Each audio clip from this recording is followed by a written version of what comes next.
Jadi kenapa ngambil itu juga di satu sisi saya juga mau belajar nih gimana caranya buat memanage nantinya pengen buat.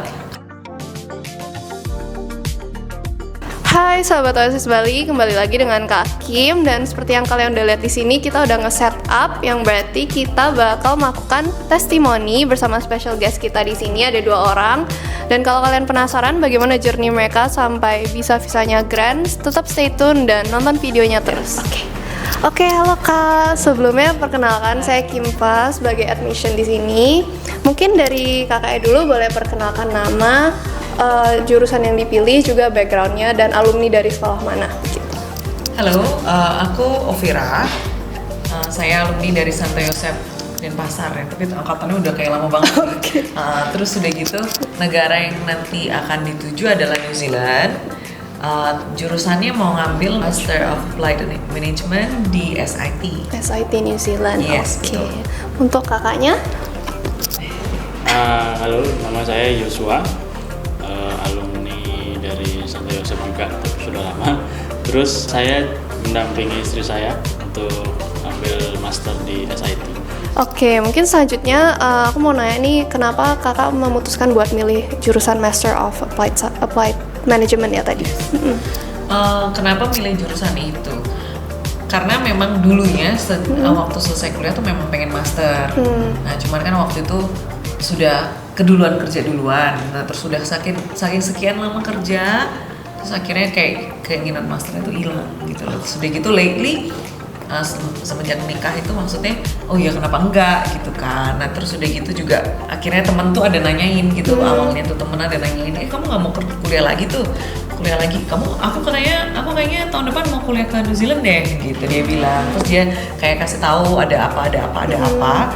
Nah terus kebetulan itu pas memang waktu itu ada pameran SIT di Selesa sini, deket sini gitu.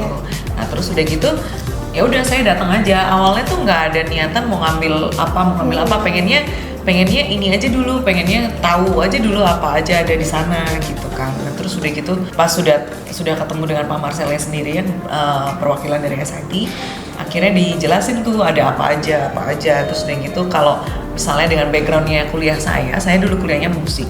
Itu kan memang kalau mau sekolah lagi ngambil master musik itu biayanya wow gitu kan ya. Nah terus udah gitu jadi dia yang suggest, oh kenapa nggak coba ambil Master of Applied Management, maksudnya kamu bisa loh dari jurusan mana aja itu ke sana gitu, ke jurusan itu kalau mau gitu.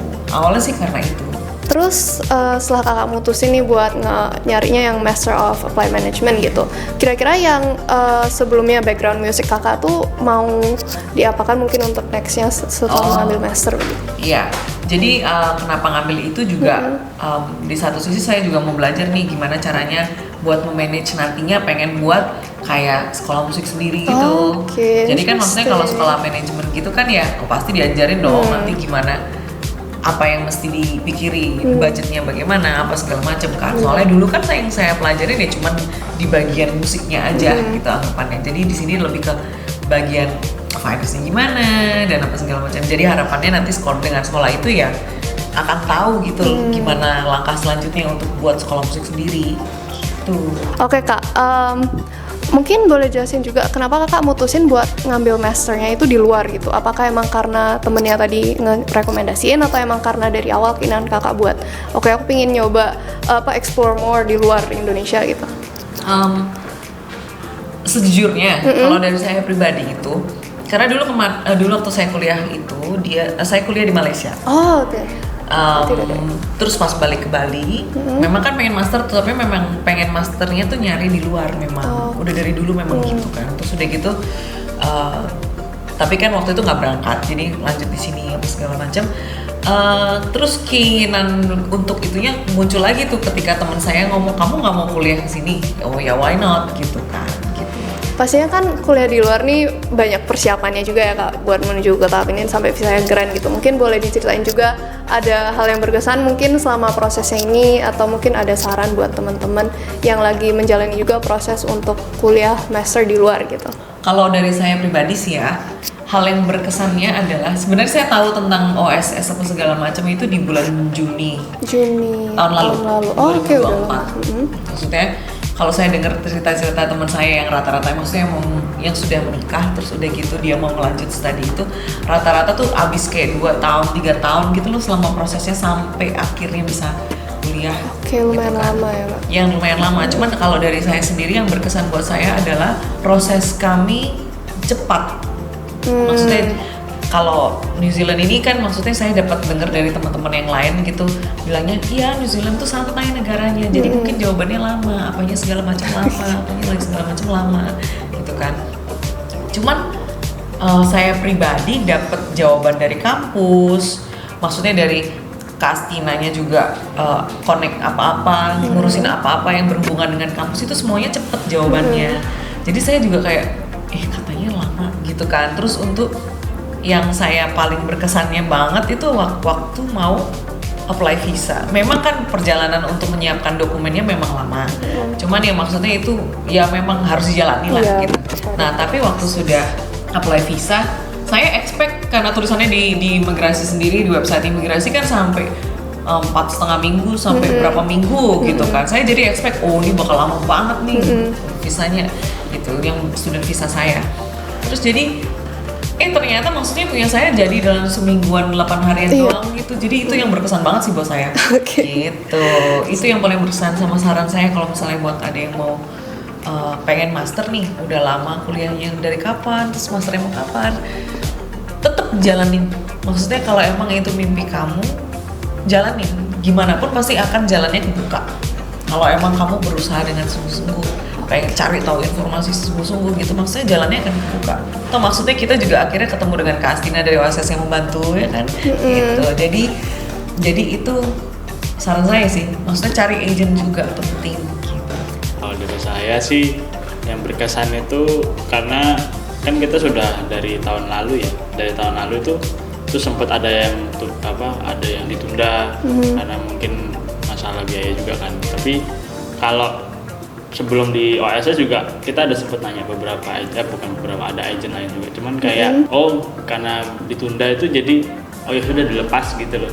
Tapi kalau dengan di OSS ini dengan Kak Astina sendiri kayak dia tetap keep kontak gitu, gimana Kak gitu. Jadi nggak dibiarin ditunggu gitu ya. Ditunggu. Jadi sampai akhirnya terus didampingi sampai akhirnya kita bisa granted sampai visanya gitu.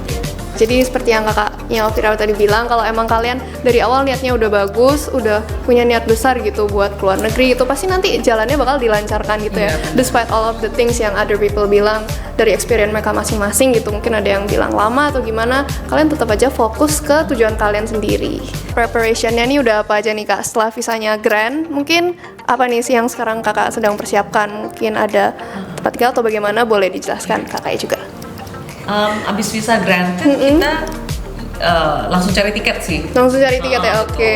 Ya kan tiket soalnya semakin deket-deket. Bener, semakin karena saya masuk yang di Oktober intake, jadi kan bentar lagi nih. Kalau semakin lama nunda cari tiket tuh kayak makin meroket kan. Iya, bener. Jadi first thing first, terus udah gitu tiket dulu. Terus udah gitu nanti maksudnya dengan bantuan barusan juga di briefing sama Kak Astina mesti bawa apa, jadi tahu lah kurang lebih mau bawa apa.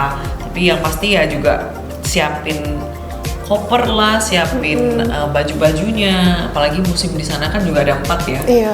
Udah beda lagi sama Indonesia. Jadi itu yang mesti dipersiapin. Terus juga dana juga mesti di prepare.